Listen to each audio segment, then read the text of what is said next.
Namaku Rina. Dan kalau kamu pikir hidupku sekarang enak karena bisa punya rumah besar, mobil bagus, dan suami sukses, kamu salah besar. Karena semua itu datang dari satu keputusan yang gak akan pernah bisa aku tarik kembali. Keputusan yang membawa aku masuk ke dalam dunia gelap yang gak pernah aku duga. Pesugihan lewat hubungan terlarang. Awalnya aku cuma istri rumahan biasa. Hidup di pinggiran kota kecil yang tenang, walau sebenarnya membosankan. Suamiku, Aldi, kerja di luar kota. Pulangnya seminggu sekali, kadang 2 minggu sekali. Dia sibuk. Terlalu sibuk sampai lupa aku ini istrinya. Bukan pembantu rumah tangga yang cuma nunggu di rumah sambil nyuci piring. Sampai akhirnya aku ketemu dia. Dewi. Dewi itu bukan orang biasa. Dia tinggal di ujung kota, dekat kebun tua yang katanya angker. Semua orang di daerahku bilang dia dukun, tapi jenis yang beda. Bukan tukang pelet, bukan tukang santet. Dewi punya cara lain buat bantu orang kaya mendadak. Aku ketemu Dewi gara-gara iseng ikut arisan ibu-ibu komplek. Dia datang bawa parfum mistik dan bicara soal kekayaan cepat. Suaranya pelan, tapi dalam. Tatapannya bikin merinding. Dan saat dia bilang, kalau kamu mau dihargai lagi, bukan cuma jadi istri bayangan, aku bisa bantu. Entah kenapa aku malah tertarik. Aku pikir, mungkin ini cara buat bikin Aldi sadar aku masih ada. Atau, minimal aku bisa balas dendam. Tapi ternyata, ritual yang Dewi maksud gak cuma soal mantra. Dia bilang, aku harus tidur dengan lelaki lain. Dan bukan cuma sekali, tapi rutin. Dan setiap kali aku melakukannya, uang, keberuntungan, bahkan rezeki suamiku bakal meningkat drastis. Waktu itu aku ragu, jijik, tapi juga penasaran. Dan jujur aja, aku ngerasa kayak ada yang mendorong dari dalam diriku buat nyoba. Sekali, cuma sekali, aku bilang. Tapi dari sinilah semuanya mulai berubah. Sejak ritual pertama itu, aku mulai dengar suara-suara aneh di rumah. Ada bayangan yang gak pernah diam.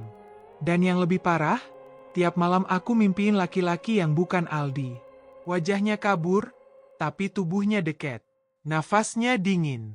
Suaranya berat. Dan satu kalimat yang selalu dia bisikan. Kamu milikku sekarang.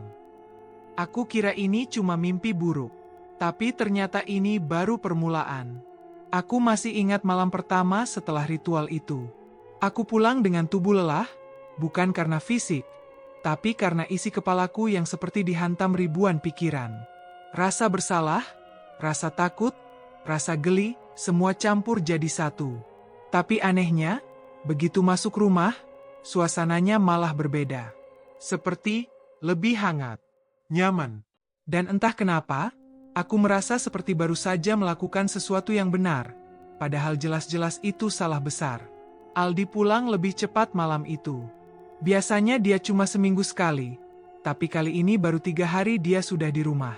Wajahnya cerah. Dia bahkan bawa kabar kalau proyek besar yang dia kejar akhirnya cair juga. Aku cuma bengong. Proyek itu sebelumnya mandek bertahun-tahun. Tapi sekarang, tiba-tiba lancar. Kayak ada yang buka jalan. Ya, Rin, katanya sambil senyum-senyum. Aku senyum juga, tapi senyum yang aneh.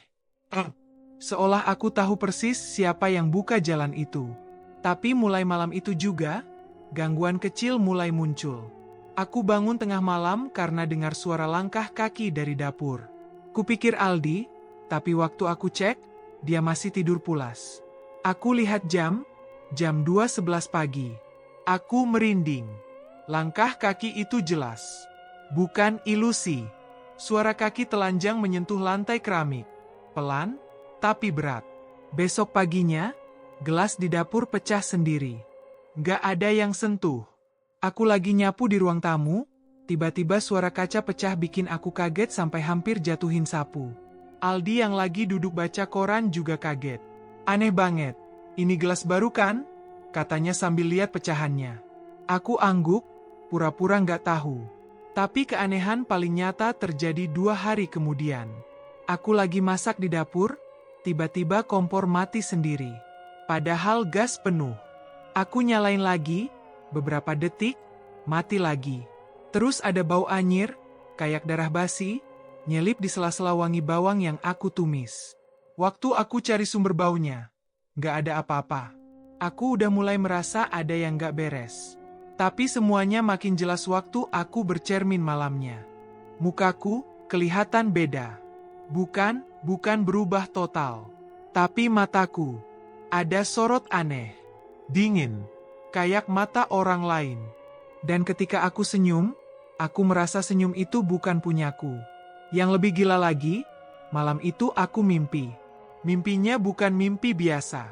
Aku ada di sebuah ruangan gelap, hanya disinari cahaya lilin merah. Di depanku, ada laki-laki yang sama seperti di mimpi sebelumnya. Badannya tinggi, wajahnya masih kabur, tapi kini aku bisa lihat matanya. Hitam, pekat, tatapannya kosong, tapi mematikan. Dia mendekat, dan suaranya kali ini lebih jelas. Jangan berhenti, atau aku yang akan mengambil alih. Aku bangun dengan napas tersengal, tubuh dingin, tapi berkeringat. Dan jantungku seperti hampir pecah. Waktu aku buka mata, aku sadar aku nggak sendiri. Ada bayangan berdiri di pojok kamar. Diam. Nggak bergerak. Cuma ngelihatin aku. Aku tutup mata lagi. Kupejam sekuat tenaga. Berharap itu cuma halusinasi. Tapi pas aku buka, bayangannya udah hilang. Aku bilang ke diriku sendiri, mungkin ini efek rasa bersalah. Tapi jauh di dalam hati, aku tahu ini lebih dari itu. Ini awal dari sesuatu yang lebih gelap. Dan aku sudah terlanjur masuk terlalu dalam. Hari-hari setelah mimpi itu terasa makin aneh. Rumah ini bukan lagi tempat yang nyaman. Aku merasa seperti diawasi terus, terutama kalau aku sendirian.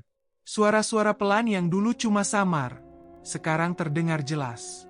Ada langkah kaki, bisikan, kadang seperti suara orang menangis dari kamar mandi. Tapi setiap aku cek, nggak ada apa-apa. Aldi masih nggak sadar apa-apa. Dia malah makin semangat kerja. Uang terus masuk. Dia mulai beli barang-barang mahal, ngajak renovasi rumah, dan mulai bicara soal naik jabatan. Aku ngerasa hoki banget akhir-akhir ini, katanya sambil tertawa. Mungkin kamu bawa berkah, Rin. Aku cuma bisa senyum tipis. Dalam hati, aku ngerasa bersalah.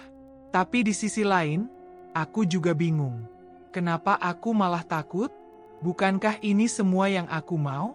Tapi malam itu, konflik pertama datang. Bukan dari Aldi, tapi dari dalam diriku sendiri. Ada satu pria, namanya Arman. Dia adalah pria yang jadi bagian dari ritual pesugihan pertamaku. Seharusnya semuanya selesai setelah satu malam, tapi dia mulai kirim pesan, ngajak ketemu lagi. Awalnya aku abaikan, tapi makin lama dia makin ngotot. Bahkan dia sempat datang ke rumah, pura-pura jadi teknisi listrik. Untung Aldi lagi di kantor. Aku tahu ini lebih dari sekadar ritual, kata Arman waktu aku temui diam-diam di luar rumah. Aku masih ngerasa kamu di dalam kepala aku. Setiap malam. Aku panik. Ini nggak boleh berlanjut. Tapi aku juga takut. Takut kalau aku nolak, dia bakal ngomong ke orang lain. Takut Dewi marah. Takut sesuatu yang lebih buruk datang. Waktu aku curhat ke Dewi, dia malah tertawa pelan. Senyumannya tipis, tapi dingin. Wajar. Ikatan pesugihan itu bukan cuma fisik, tapi energi. Kamu dan dia udah terhubung, katanya. Kalau kamu putuskan sepihak, efeknya bisa balik ke kamu sendiri. Apa maksudnya efek? Tanyaku pelan. Kalau satu pihak berhenti, pihak lain bisa kehilangan kendali. Atau malah jadi kerasukan. Aku diam. Dingin rasanya seluruh tubuhku. Aku mulai sadar kalau ini bukan sekadar main-main. Bukan cuma jual diri untuk uang. Tapi ini ikatan. Kontrak. Dan aku gak tahu ada berapa banyak sisi gelap di balik itu semua. Konflik makin runyam waktu Aldi mulai curiga. Dia nemuin bekas parfum asing di bantal. Aku gugup, tapi aku bohong. Aku bilang itu parfum teman kantor yang mampir ke rumah. Untung dia percaya. Tapi sejak itu, dia jadi lebih sering pulang, lebih sering mengawasi. Puncaknya, malam Jumat, aku dengar suara tangisan perempuan dari dapur. Aldi juga dengar. Dia bangun dari tempat tidur dan langsung keluar kamar. Aku ikut di belakang. Dapur kosong, tapi semua laci terbuka. Pisau jatuh ke lantai. Air keran nyala sendiri. Aldi panik. Aku pura-pura panik juga. Kamu nggak mainin sesuatu, kan? Tanyanya waktu kami balik ke kamar. Aku geleng. Tapi dalam hati aku tahu, rumah ini udah mulai terbuka. Dan konflik bukan cuma antara aku dan suami, tapi juga antara aku dan mereka yang ada di balik ritual ini. Aku kira aku bisa kendalikan semuanya. Tapi sekarang, aku merasa seperti boneka yang ditarik ke sana kemari. Dan suara itu kembali malam ini. Bisikan yang makin jelas. Teruskan, atau kamu kehilangan semuanya. Sudah lewat seminggu sejak kejadian pisau jatuh dan suara tangisan di dapur. Tapi sejak malam itu, rumah kami benar-benar berubah. Aku nggak tahu lagi mana yang nyata, mana yang cuma halusinasi. Awalnya cuma suara. Langkah kaki, bisikan, suara lirih perempuan menangis atau tertawa pelan. Tapi sekarang, mulai terasa. Pagi hari, waktu aku bersih-bersih ruang tamu, tiba-tiba aku merasa seperti ada yang berdiri di belakangku. Padahal aku sendiri di rumah. Waktu aku nekat nengok lewat kaca jendela lemari, aku lihat bayangan hitam tinggi banget berdiri di belakangku. Gak punya wajah, tapi seolah matanya ngeliatin aku. Aku langsung jatuhin lem tangan dan lari ke kamar mandi. Aku muntah di wastafel.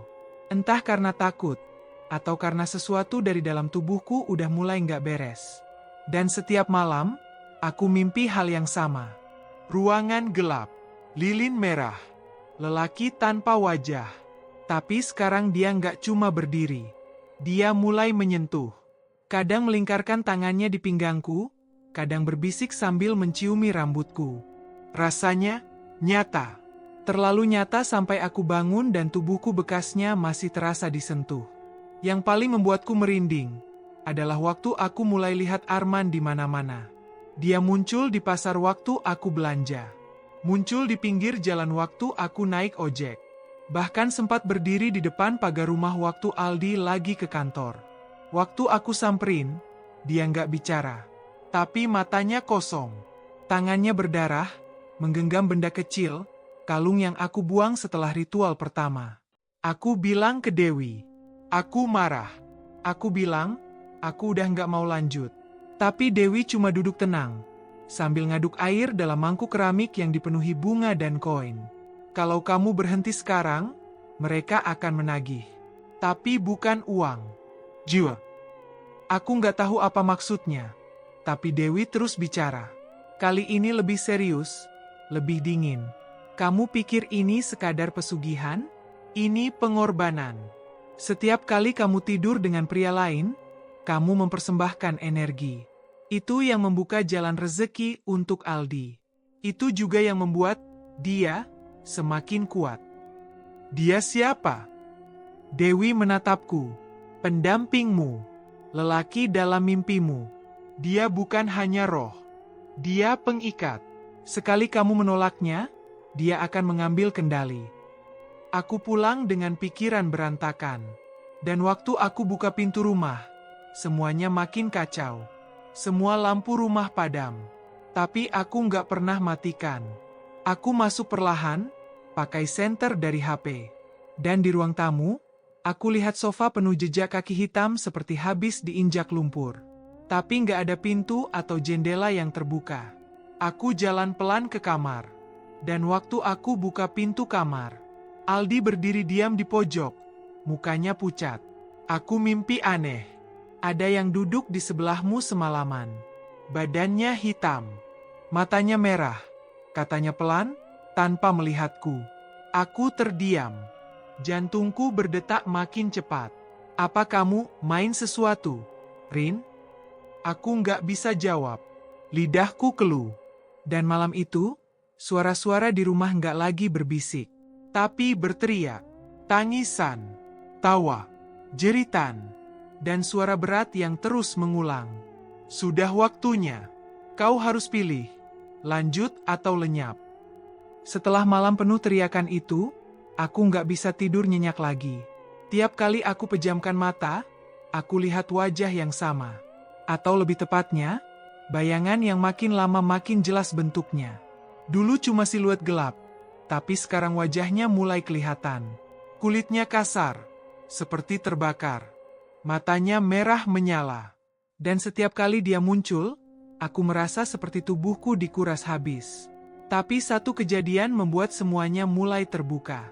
Siang itu aku nekat datang lagi ke rumah Dewi. Tapi kali ini aku nggak mau hanya jadi pendengar. Aku tuntut penjelasan. Rumah Dewi seperti biasa. Sepi, gelap, bau dupa tebal. Dia duduk bersila di tengah ruangan, dikelilingi sesajen dan kain hitam. Aku mau tahu siapa sebenarnya sosok itu. Yang datang tiap malam. Yang ada di mimpiku. Yang sekarang ikut kemanapun aku pergi. Kataku, bergetar. Dewi diam beberapa detik. Lalu bangkit, ambil sebuah buku lusuh dari dalam lemari kayu. Dia sodorkan ke aku. Ini bukan cuma ritual sembarangan. Rina, kamu sudah memanggil makhluk bernama Jaran Ngedok. Aku buka halaman demi halaman buku itu. Di dalamnya ada gambar makhluk tinggi besar, mirip manusia, tapi tubuhnya ditutupi bulu dan kulit pecah. Di bawahnya ada tulisan tangan yang menjelaskan bahwa makhluk ini biasa dipanggil dalam pesugihan jenis seksual pengikat jiwa. Ritual yang aku jalani ternyata bukan cuma soal tidur dengan pria sembarangan, tapi mempersembahkan energi tubuh pada entitas yang akan mengikat keberuntungan melalui seks dan dosa. Aku nggak bisa bernapas waktu Dewi menjelaskan lebih jauh. Jaran Ngedok itu makhluk dari alam bawah. Dia bukan setan biasa. Dia pemakan nafsu. Dan kamu adalah inangnya sekarang. Aku cuma disuruh tidur dengan laki-laki. Kamu nggak bilang ada makhluk kayak gini, teriakku. Kalau aku bilang dari awal, kamu pasti lari. Tapi kamu sudah terlalu jauh. Ritual pertama sudah jadi kontrak. Setiap kali kamu terusin, dia makin kuat. Dan kamu makin terikat. Aku pulang dari rumah Dewi dengan kepala pening. Tapi hal yang lebih gila terjadi malamnya. Aldi mengigau di tempat tidur. Suaranya berat, bukan seperti suara dia. Dia menggumamkan kalimat aneh yang gak bisa aku pahami. Tapi satu kata terus diulang.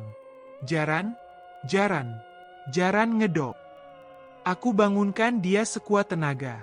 Aldi terbangun dengan mata merah dan keringat dingin mengucur deras. Aku lihat kamu, tapi bukan kamu. Ada makhluk lain, pakai tubuhmu. Aku makin panik. Ini bukan cuma gangguan ke aku lagi. Aldi sudah ikut terseret. Dan parahnya, dia nggak tahu apa-apa soal pesugihan ini. Aku coba hubungi Arman buat minta dia berhenti cari aku. Tapi waktu aku nelpon, yang angkat suara perempuan. Tangisannya lirih. Dia bilang Arman udah masuk ke RSJ. Dia suka nyakitin dirinya sendiri. Ngomong-ngomong soal perempuan yang muncul di mimpinya, dan sosok hitam besar yang ngikutin dia kemanapun. Suara perempuan itu bilang satu kalimat yang bikin aku lemas.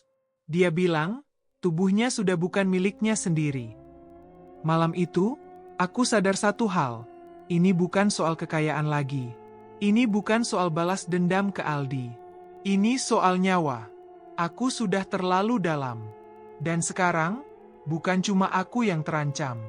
Setelah tahu Arman masuk rumah sakit jiwa dan Aldi mulai kena imbasnya, aku sadar satu hal. Kalau aku nggak bertindak sekarang, semuanya bisa habis. Bukan cuma rumah tangga, tapi nyawa kami berdua. Termasuk jiwa aku sendiri. Hari itu aku mutusin buat datang ke rumah Dewi sekali lagi. Tapi kali ini bukan buat minta tolong, bukan juga buat minta dilindungi. Aku minta ritual itu diputus. Aku mau lepas dari semua ini. Dewi cuma ngelihat aku lama. Tatapannya kosong, tapi sorot matanya tajam. Kamu pikir semudah itu, Rina? Katanya pelan. Kamu udah kasih diri kamu ke makhluk itu. Kamu udah buka pintu. Sekarang pintunya nggak bisa ditutup begitu aja. Aku nggak peduli. Aku mau keluar. Caranya apa? Suaraku mulai meninggi. Dewi ambil sebuah kotak kayu dari balik kain hitam yang tergantung di tembok. Di dalamnya ada segumpal rambut, seutas benang merah, dan cermin kecil retak. Dia taruh semua itu di lantai, lalu nyuruh aku duduk bersila di depan. Kita bisa coba putus ikatannya. Tapi kamu harus kuat. Karena kalau kamu lemah, dia bisa marah. Dan kalau dia marah, dia akan ambil semuanya, termasuk tubuhmu. Aku angguk. Aku tahu ini satu-satunya jalan. Ritual itu dimulai malam hari. Lilin dinyalakan di 4 sudut ruangan. Udara langsung berubah dingin. Seolah ada yang menonton kami dari sudut ruangan. Dewi mulai baca mantra. Suaranya pelan, tapi makin lama makin berat. Aku disuruh pegang cermin retak itu sambil mengucapkan satu kalimat yang dia bisikan ke telingaku. Aku cabut jiwaku dari ikatanmu.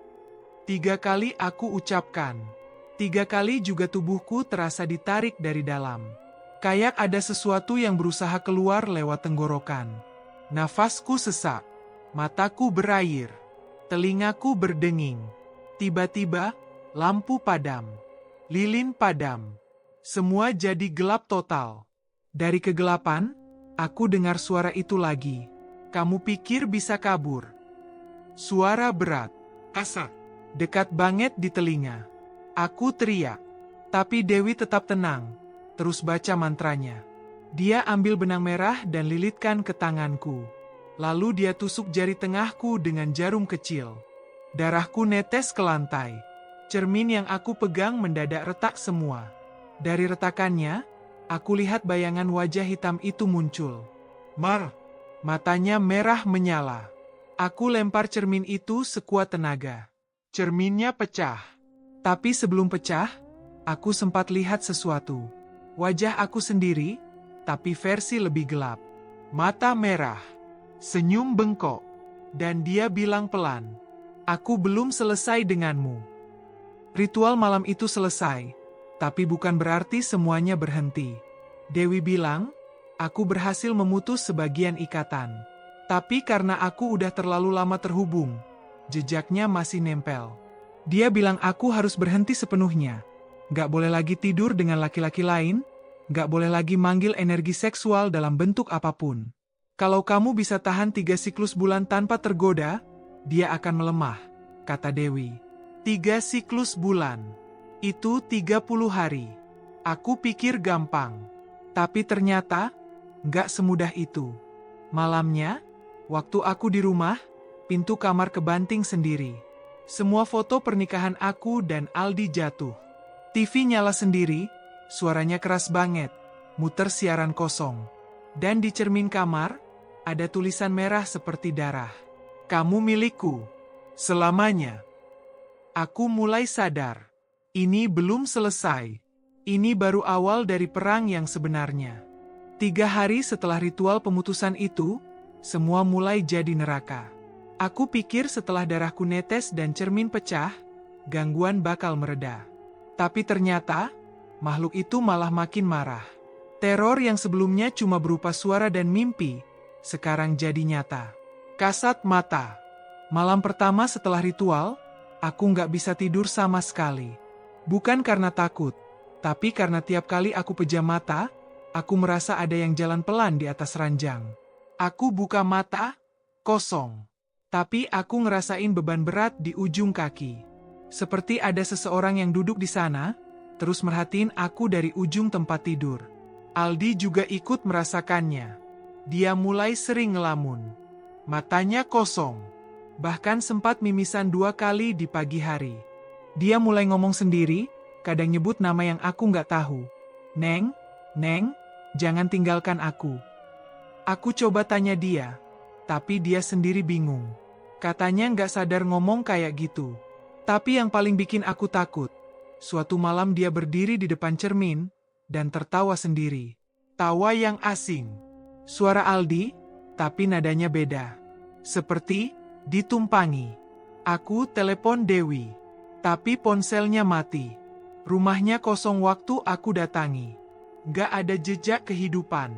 Bahkan tetangganya bilang dia udah pindah seminggu lalu. Padahal aku baru ketemu dia beberapa hari sebelumnya. Aku panik. Malam ketujuh jadi puncaknya. Waktu itu sekitar jam 2 dini hari. Aku bangun karena dengar suara pintu terbuka pelan. Bukan pintu depan, tapi lemari kamar. Suara engselnya berderit panjang, lambat, seperti disengaja. Waktu aku nengok ke arah lemari, pintunya kebuka sedikit. Dari celahnya, ada tangan keluar. Bukan tangan manusia. Kulitnya legam, jari-jarinya panjang dan bengkok. Kukunya hitam dan tebal, kayak tanduk. Aku menjerit. Tapi Aldi tetap tidur. Gak gerak sama sekali. Aku lari keluar kamar, nyalain semua lampu. Tapi lampu berkedip-kedip, lalu padam total. Rumah jadi gelap gulita. Dan dari belakang, aku dengar langkah kaki cepat. Suara nafas berat. Dan bisikan itu lagi, lebih dekat dari sebelumnya. Kau memutus ikatan. Tapi aku belum selesai. Aku lari keluar rumah, cuma pakai daster dan tanpa alas kaki. Udara dingin, tanah lembab, tapi aku nggak peduli. Di halaman, aku lihat sosok hitam tinggi itu berdiri. Diam. Tapi kali ini matanya merah terang. Nafasnya mengeluarkan asap hitam dari hidungnya. Aku gemetar. Seluruh tubuhku lemas. Tapi sebelum aku pingsan, aku lihat Aldi keluar rumah. Matanya juga merah, dan tubuhnya jalan kaku. Dia berdiri di samping makhluk itu. Seperti boneka. Dan dua-duanya tersenyum ke arahku. Aku bangun pagi harinya di dalam kamar, dengan tubuh penuh goresan kecil. Bukan luka parah, tapi seperti cakaran halus di lengan, paha, dan punggung. Bajuku kotor, rambutku kusut, dan di atas meja rias, ada tulisan dari darah. Terlambat untuk lari. Aku tahu, aku harus melawan. Tapi kali ini aku nggak yakin bisa sendiri. Aldi bukan cuma korban. Dia udah jadi jalan masuk. Dan kalau aku terlambat bertindak mungkin, aku nggak cuma kehilangan hidupku, tapi juga jadi milik makhluk itu sepenuhnya. Aku nggak bisa nunggu lebih lama. Semalam jadi batas terakhir kesabaranku. Aldi makin nggak bisa diajak bicara. Dia lebih sering duduk diam di pojok kamar. Kadang ketawa, kadang ngelamun sambil nulis simbol-simbol aneh di kertas. Beberapa kali dia ngomong pakai bahasa yang bukan bahasa manusia. Aku bahkan yakin, itu bukan suamiku lagi. Aku harus cari bantuan. Tapi Dewi menghilang. Gak ada dukun lain yang aku kenal. Satu-satunya hal yang aku punya hanyalah buku lusuh yang Dewi pernah kasih. Aku buka buku itu semalaman, baca dari awal sampai akhir. Sampai akhirnya aku nemu satu bagian, tentang ritual pemanggilan ulang untuk mengurung makhluk pengikat jiwa. Bukan cara mengusir, tapi mengurung. Memerangkap dia di ruang antara, selama roh inangnya belum sepenuhnya terikat. Risikonya besar. Kalau gagal, bukan cuma makhluk itu yang akan masuk sepenuhnya, tapi jiwa aku dan Aldi bisa ditarik bareng-bareng ke dalamnya. Tapi ini satu-satunya jalan. Aku kumpulkan semua bahan yang disebut di buku. Garam kasar, cermin bundar, darah dari jari manis, dan lilin hitam. Semua harus dilakukan pada malam tanpa bulan, di tengah rumah, dengan inangnya duduk di dalam lingkaran garam. Aldi. Malam itu, aku buat lingkaran garam di ruang tamu. Aku bujuk Aldi duduk di tengahnya. Dia nggak banyak protes. Matanya kosong. Seperti udah nunggu aku melakukan ini. Tapi aku lihat dari senyum kecil di bibirnya, bukan Aldi yang ada di situ. Aku mulai menyalakan lilin. Taruh cermin di depan dia. Lalu aku tusuk jariku, teteskan darah ke lantai di luar lingkaran. Baca mantra dari buku, suara pelan, tapi jelas. Awalnya tenang. Tapi begitu lilin terakhir menyala, semua lampu di rumah padam. Angin berhembus dari arah yang gak jelas. Gorden berkibar, pintu belakang terbuka sendiri. Dan dari cermin di lantai, asap hitam tebal keluar pelan-pelan, membentuk sosok bayangan besar. Matanya merah. Sama seperti di mimpi-mimpiku. Suaranya menggema. Kau pikir bisa buang aku semudah itu? Aldi mulai menggeliat. Tubuhnya kejang-kejang, lalu jatuh tersungkur. Tapi aku terus baca mantra.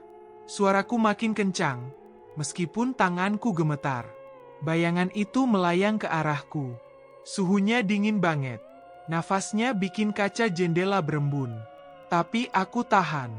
Aku terus baca sampai tiba di kalimat terakhir. Dengan cahaya pengikat, aku kunci kau di antara dua dunia. Tiba-tiba, cermin pecah. Suara keras menggema. Garam di lantai bergetar. Dan Aldi menjerit kencang. Suara yang keluar bukan suara manusia. Lalu hening. Tubuh Aldi jatuh tak bergerak. Asap hitam lenyap. Lampu menyala kembali. Tapi aku belum berani menyentuhnya. Aku cuma duduk, nangis, dan berharap itu cukup. Beberapa menit kemudian, Aldi bangun. Wajahnya bingung. Dia lihat sekeliling, lalu tanya pelan. "Rin, kita di mana?" Aku peluk dia.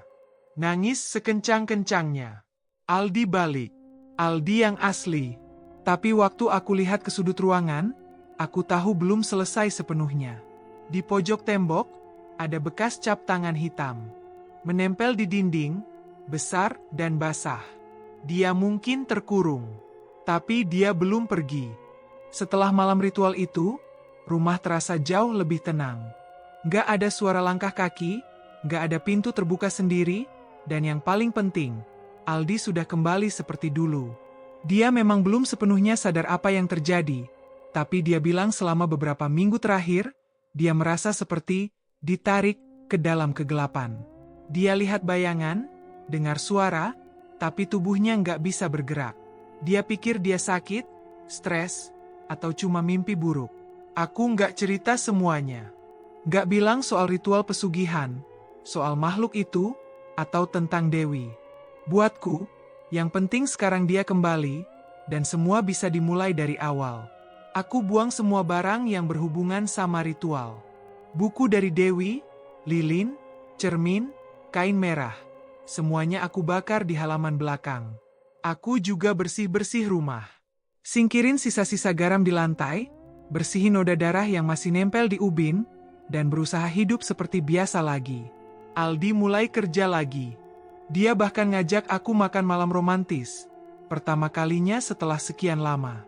Kami duduk di teras, makan mie goreng buatan dia sendiri, dan dia pegang tanganku sambil bilang, "Aku kayak dapat hidup baru." Aku senyum. Tapi di dalam hati, aku masih waspada. Beberapa malam berlalu. Semua berjalan normal. Aku mulai percaya semuanya benar-benar sudah selesai. Tapi lalu, satu pagi, aku bangun lebih awal dari Aldi.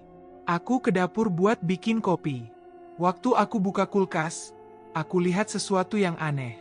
Di rak paling bawah, ada setangkai bunga Kamboja. Segar, tapi berbau amis. Aku langsung buang ke tempat sampah. Aku pikir mungkin tetangga naruh iseng. Lalu malamnya, aku mimpi lagi. Bukan mimpi buruk, tapi ganjil. Aku berdiri di tengah hutan, tanpa suara, tanpa angin. Di depanku ada batu besar, dan di atasnya duduk perempuan berpakaian putih. Wajahnya kabur, tapi rambutnya panjang, terurai. Dia tunjuk ke arahku, lalu pelan-pelan buka mulut. "Sudah terlambat, Rina." Aku terbangun dengan napas berat. Besoknya, Aldi pulang kerja dengan wajah cemas. Katanya, ada kejadian aneh di kantor. Monitor komputer mati sendiri, pintu lift tiba-tiba tertutup meski belum ada orang masuk. Yang paling parah, salah satu rekan kerjanya pingsan mendadak setelah bilang lihat bayangan besar di ruang arsip. Aku nggak langsung panik. Tapi malamnya, waktu aku bersih-bersih meja rias, aku nemu kalung yang dulu pernah aku buang. Kalung dari Arman, sisa dari ritual pertama. Kalung itu ada di laci yang udah aku kosongkan. Aku yakin banget udah kubuang waktu itu.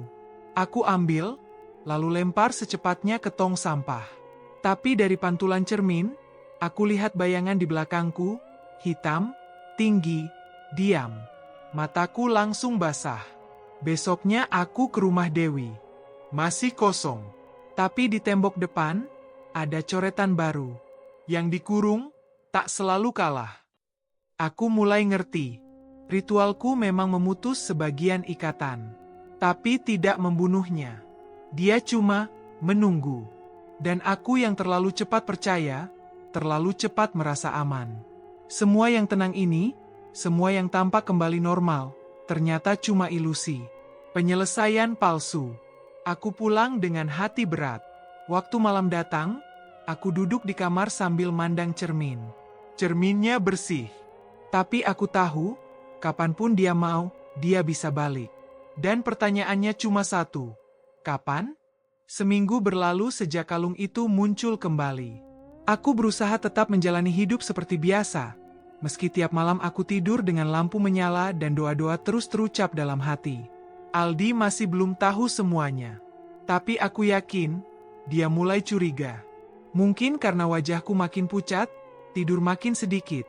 Atau karena aku makin sering melamun depan cermin. Suatu malam, saat Aldi pergi dinas luar kota, aku sendirian di rumah. Rumah terasa terlalu sunyi. Gak ada suara motor lewat, gak ada anjing menggonggong. Seperti seluruh dunia sedang menahan napas.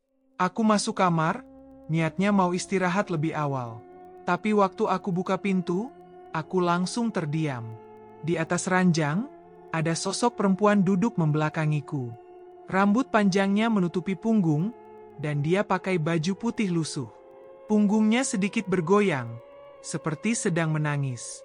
Aku mundur pelan, tapi sebelum aku sempat keluar, dia menoleh. Wajahnya, wajahku sendiri, tapi pucat. Mata kosong, mulut sobek dari ujung ke ujung. Perempuan itu berdiri. Jalannya pelan, menyeret kaki. Dia mendekat sambil berbisik. Aku sudah menunggu. Sekarang giliranku. Seketika semuanya gelap. Listrik mati. Nafasku tercekat. Tubuhku dingin seperti disiram air es. Aku terbangun, ternyata mimpi. Tapi ada yang janggal. Aku bangun di ranjang, tapi suasananya beda. Kamarnya seperti kamar yang sama, tapi cerminnya terbalik. Foto di dinding dipasang menyamping. Segalanya seperti versi bengkok dari rumahku sendiri. Aku berdiri pelan. Saat aku jalan keluar kamar, aku melihat Aldi duduk di ruang tamu. Tapi dia nggak menoleh waktu aku panggil. Dia cuma duduk, menatap kosong ke TV yang menyala tapi nggak ada siarannya. Aku dekati dia. Aldi? Sayang? Dia nggak jawab. Aku pegang pundaknya. Dan waktu dia noleh, aku menjerit. Itu bukan Aldi. Matanya merah. Senyumnya lebar seperti robekan. Wajahnya, campuran antara Aldi dan makhluk yang selalu menghantuiku. Dia mendekat, berbisik ke telingaku. Akhirnya kamu masuk juga. Aku lari keluar rumah. Tapi saat pintu terbuka, aku bukan di halaman rumah. Aku di hutan. Hutan seperti dalam mimpiku. Kabut tebal. Pohon tinggi.